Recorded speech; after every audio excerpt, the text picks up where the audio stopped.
Gentlemen, ladies. Governor, what message do you think the almost 30% of delegates were sending by putting Scott Lively on the ballot? Well, I'm more interested in the 70% of the delegates who supported my message and has supported our administration and will supporting us going forward. And I'm honored and pleased to have their support. I'm also pleased that the Lieutenant Governor got 100% of the support of the delegates here today. But Scott Lively got 1/3 of the vote in there. It's very controversial. Well, he got 27. Yeah. Okay, almost 1/3 of the vote. It's interesting math. It is. He's highly controversial in things he said about gay lifestyle. Really controversial. Look, what does that say about the Republican Party? There's no place and no point in public life, in any life, for a lot of the things Scott Lively says and believes. Okay, and that's why I'm pleased that 7 out of 10 delegates in that convention chose us as their nominees to represent them. But what does it say about 1/3 of the party voting for? I don't know why what people. What does it say about your party doing? I can't get in the minds of people who made decisions to support us or to support anybody else. But I can tell you that Scott Lively, a lot of what he says, a lot of what he believes, doesn't belong in public discourse. And again, I'm really grateful for the fact that 7 out of 10 folks who were in that room stood up and voted for us for re-election. Would you be willing to debate Scott Lively?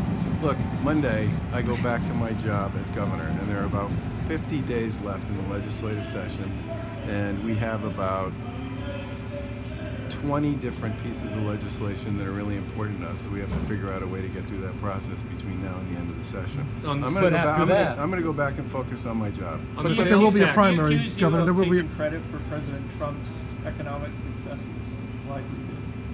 I didn't hear his speech. There will be a primary, Governor. How would you debate someone like Scott Lively? On Monday, I'm going back to work as governor of the Commonwealth, and that is going to be my focus for the time being. Where do you have to say You're not answering the question, Governor? I did not answer the question because on Monday I'm going back to work on my job as governor, which is what the people of Massachusetts do you want to debate it? Do you want to As part of that job, will you try to get a better working relationship with the Trump administration? Look, I served on the president's opioid task force and put a tremendous amount of work and effort into that. I spent a tremendous amount of time working with Secretary Chow on ensuring that we could come up with a plan that the feds would support to do the Green Line Extension project, which they signed off on. I've spent a ton of time with a number of different members of that administration working on issues that are important to the Commonwealth of Massachusetts. And we have good working relationships with those folks, and we're going to continue to do that. You're going to vote for his re-election? It's in the best re-election? interest of the Commonwealth. You're going to vote for his re-election? And on Monday, I'm going back to work as governor of the Commonwealth of Massachusetts. Thanks, everybody. Governor made the point that you're against sanctuary state status. Yeah. But Mr. Lively said that you support letting cities be sanctuary cities. Are you going to crack down on sanctuary cities? What I said was that I do not believe Massachusetts should be a sanctuary state because I think it cripples our ability as a Commonwealth to do the work that we need to do to communicate with federal officials around ensuring that we remove dangerous people from the streets of the Commonwealth. I've also said that I believe local law enforcement ought to make the decision about how they choose to keep their communities safe. And many of them choose many different approaches to that. And by the way, if we went to a sanctuary state status, we would basically usurp local officials' ability to do what they think makes the most sense to keep their communities safe. I think local law enforcement ought to have the ability and the opportunity to do what they think works in their communities because, frankly, they're the ones who are most accountable to the people who live there. Governor, you said the party has to come together. What do you say to those voters who do look at you and don't think that you are their Republican? What do you say to those voters to bring them together?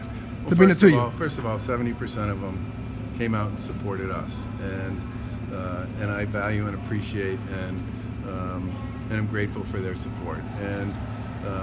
And I've said many times that public life is about finding opportunities for common ground. There are a lot of people that I don't agree with on everything, and there are a lot of people that don't agree with me on everything. But many of them are people that we and Karen have found a way to work with over the course of our time in office, and that's going to continue to be the way we do this. We can find common ground with lots of people. Thank you, everybody. You used to hold positions that were pro-life. You used to hold positions that were question for the president or the administration, and that's still my. Thanks, everybody. 5%. 5%. Beat it.